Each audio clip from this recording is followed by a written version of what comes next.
Norman Corwin, born on May 3, 1910, was one of the greatest writers in English language. By most, he was called one of America's greatest poets of the radio. He was a writer, producer, and radio broadcaster, and has made some of the best programs ever created for media.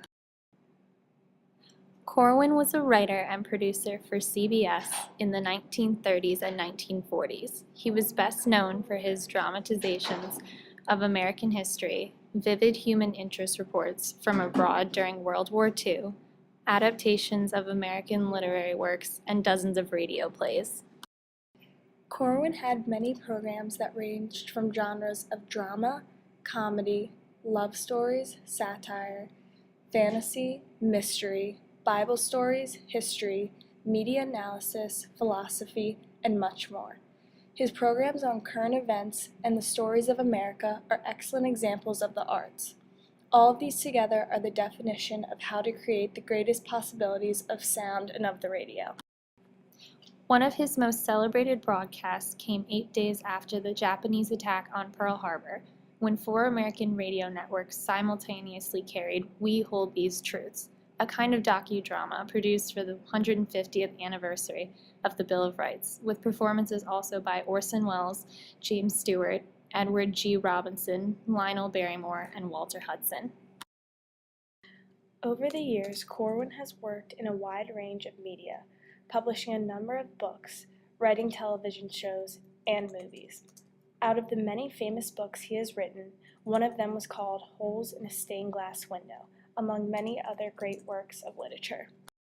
Corwin's other works included his movie script called A Lust for Life, a biography about Van Gogh that won him an Oscar nomination. His television credits also included his series called Norman Corwin Presents from 1971.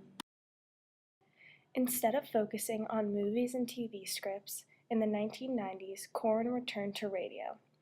With a chain of new programs, he wrote and directed these programs for National Public Radio, which was one of the most listened to stations of its time. Corwin's new idea productions are considered audio theater classics, with amazing modern casts and produced in full digital stereo. Some of his other audio theater classics included such people as William Shatner, Jack Lemmon, Charles Kuralt, Martin Landau, Hume Cronyn, Charles Durning, Samantha Eggar, and many others.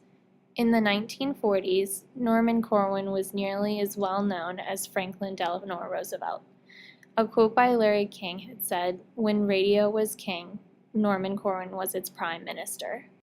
A famous quote by Norman Corwin, broadcasted on July 10, 1949 on CBS, stated, "Not only are you not isolated in the world, but the world you're not isolated in is getting smaller and smaller." Another famous quote by Norman Corwin was from his famous book, Holes in a Stained Glass Window, written in 1978. Our broadcasters have succeeded in conditioning a people once accustomed to seeing a play or a film without interruption to tolerate the fragmentizing of movies by as many as 20 or 40 commercials. We can hardly hear a weather report or news bulletin save through the courtesy of a sponsor. We are caught between the hard sell and the soft shell. In everything from deodorants and cushy products to rationalizations for price gouging and double dipping. One final famous quote with Corwin occurred December 28, 2004, during an interview, stated, "Wars begin in the minds of men, and I hate like hell to see young men uprooted. Men who have just become fathers, men who have just graduated from college, in the prime of their lives going off to a distant country where the causes and the issues that are being contested are doubtful."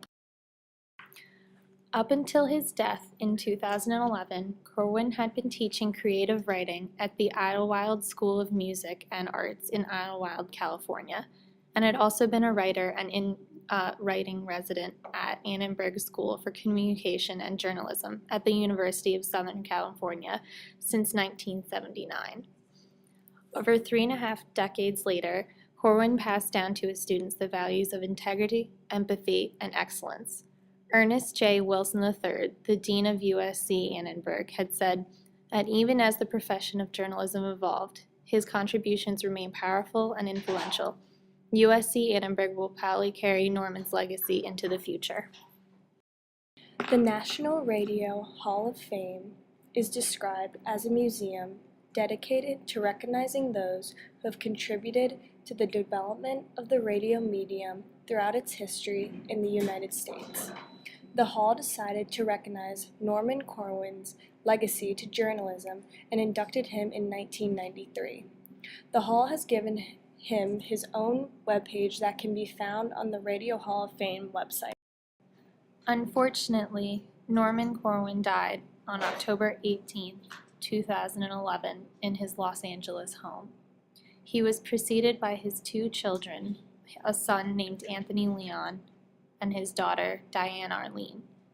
He will always be remembered as one that changed media as we know it today, and his broadcasts, TV series, and movies will always live on as brilliant pieces of art.